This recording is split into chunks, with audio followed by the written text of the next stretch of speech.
Hello everyone, we are here again. We continue with naturalistic observation as we have done that. Okay, the non-experimental research designs. Today we will consider others such as the case study, survey design, correlation, and if possible quasi-experiment. I try to ensure that our videos are not too convoluted or too big or too long so that we wouldn't feel worn out or tired listening to it. So case study, I'll be very simple with that. So we know that case study research design consider only a few participants or few subjects. It's important I point out that participants is often used when you are engaging in human participants, right? Human research participants. But when they are animals or any other thing like stars in the galaxy and everything, we can use subjects, right? So in this situation, case study is a kind of research that we use only few participants. Few participants could be 1, could be 2, 3, 4, 5, 6, 7, 8, 9, 10.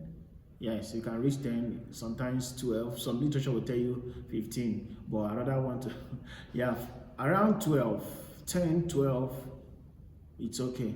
If you go beyond 15, everything, I don't think you are doing case study anymore, right? It could be 1. So we often use case study when we are having population that are few. You know, with time I'll talk about some terminologies in this course. Yes, but I want to start with this research and then we'll move from there. So when we say population, I will consider that later. Now, population that is few. Imagine when you want to investigate the temperament of students that stutter or stammer, right? If you want to consider the challenges of students on wheelchair with mobility problem in your school, I'm sure you are not expecting to be up to 100,000, right? Okay, so you see that this population of interest are few, and you, in fact, it's very impossible and not feasible that you can, even if they are up to 50 in the school, let's say for your example in your school, the whole faculty, it's impossible to gather all of them, right? So with this few population, what do? You can recruit few, 10, 2, 3, 4, 5, right? And you engage in perhaps qualitative research design or research method there. So that is case study, and case study also provides us very raw and quality information, quality data. Yes, that is one of the advantages. But then let's look at the disadvantages. It is not that reliable and valid. Reason because of, in fact, the major problem of case study, in as much as it has this first-hand information and quality, and it doesn't take much money, it's not expensive, but the limitations are there. It has this problem of generalizability. When you have used 10 persons, are those 10 persons enough for it to generalize over the whole state, over the whole country, and to the world? Because you are providing an injunction that could be used to generalize. That is the purpose of research. So this case study oftentimes brings up this great information, but then are they enough for us to be able to generalize to the whole population? But we do it painstakingly in such a way that information gotten from this either could be used to research. There's what we call the Kosakov, is it the Kosakov?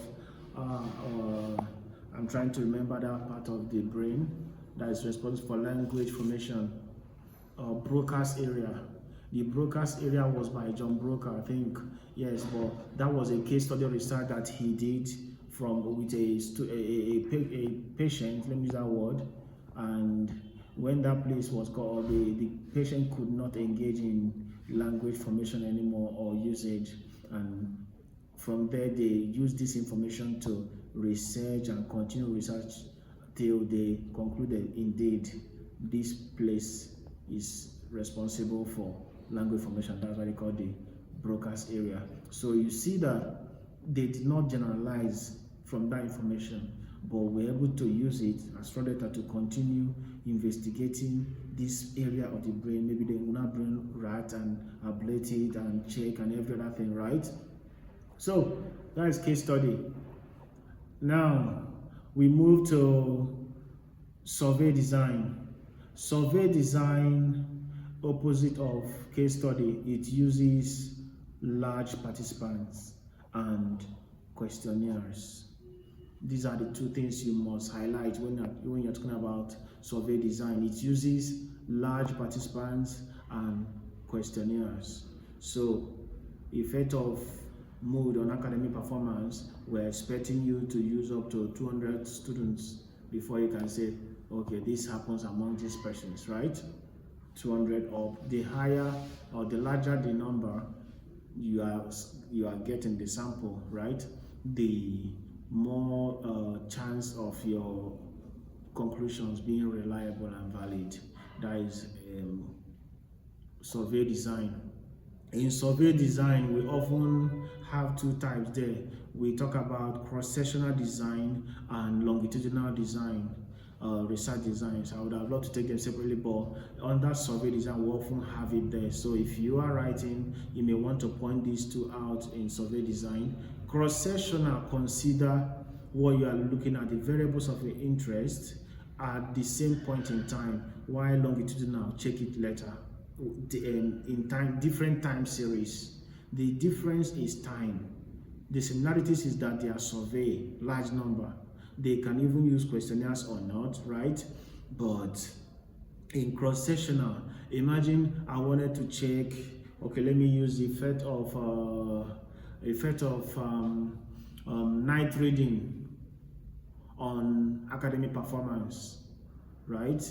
Am I going to use that? No, let me use effect of exercise on body weight, right? Now, I can recruit 300 persons and give them my questionnaire, and I say, okay, you consider this, please tell me now, how many times do you exercise in a week?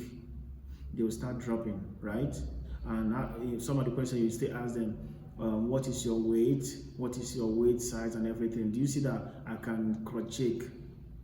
Now, I did this at the same time. I asked this same question, the same questionnaire. Please, questionnaire are scales and instruments we use to assess information or collect data from participants. Maybe I'll discuss that later soon also. So, but these questionnaires can, please let me discuss it now.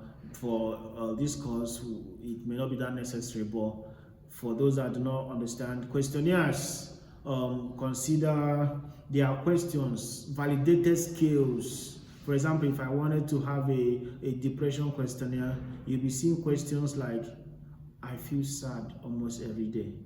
Then in the box, you may say true, not true, strongly true, strongly not true, all of those things. I feel I don't have any reason living. You will now agree, disagree, strongly disagree, all of those things, right? Strongly agree. And the question will continue. We can use this so that is what we say when we say questionnaire. These kind of things these skills can tap into those things. So that is cross-sectional. When we collect this information at the same point in time, that is cross-sectional. But when we want to collect this exercise and body weight longitudinal research or approach, that means you will have to pick persons that engage in exercise. They will do maybe 10 years time, you'll come and check their body weight. Then you will come again, you know whether they are engaging in that. 10 years time, you come and check. The effect of cereals on body weight, those that eat it, you ask them how many years have you been eating, and you check their body weight. This is cross-sectional. But if I want to do longitudinal, I will expose them to cereals. They will continue. I'll take their body weight before they started eating it. 10 years time, I'll come I will take again 10 years again. I'll come in 30 years when they are 40, when they are 50, right? This is how we do cross-sectional. Another example is gay marriage. If you want to sample opinion on gay marriage in cross-sectional research, cross-sectional survey research, you may gather 20 adolescents, 20 young youths, like from 30 to 40, 20 50 to 60, and 20 70 to 80. You see that their opinions concerning will be different. But if you follow this, let's say the adolescents, 20 years time you come again, they will tell you, well, maybe when they were adolescent, they will tell you, I don't know, well, it's okay, I don't know. Then in 20 years time, they are becoming youth, and this Gen Z generation, they will tell you, well, it's a matter of choice. In 40 years time, they will say, well, you know, this is longitudinal, the same participant but different time. Cross-sectional, the same participant but the same time. So this is survey research. We have done case study, we have done survey. Survey has its strength in ability for easy generalizability, for you to be able to generalize. Information gotten from survey research can easily be thrown back to the general population. That is one of the advantages, but it takes money. And some of the information is also biased due to those response format and everything. So in this video, we have talked about case study and survey design and their limitations. In the other videos, we'll continue with the remaining non-experimental designs. Thank you.